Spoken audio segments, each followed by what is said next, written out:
আপনার কাছে প্রকৃত সাকসেসের অর্থটা কি? লেখাপড়া করে যে গাড়ি ঘোড়া চড়ে সে, ইটস নট অলওয়েজ ট্রু। খুব ভালো ভালো স্পোর্টস পার্সোনালিটি দেখবে, 12 পড়েছে, ফার্স্ট ইয়ার পড়েছে, মেবি 11ও পাস করেনি, কিন্তু বেস্ট ব্র্যান্ডস অফ গাড়ি চড়ে, তাই তো? Is it defined as success? মানে ডেফিনেশন অফ সাকসেস আর রিলেশন টু মানি বা হোয়াট ইউ অ্যাচিভ, দুটো কি এক?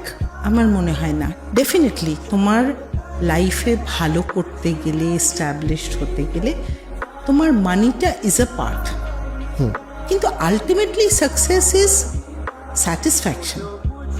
Success is related to your happiness. তুমি যদি খুশি না হও at the end of the day, you need a peaceful slip.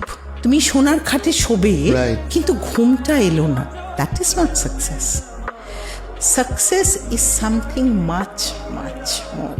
If you earn money but you do not have your health with you, actually you are not successful. You have money but you're not having the smile on your face, you are not successful. Success is more than money. Success is more than property. For me, success is this.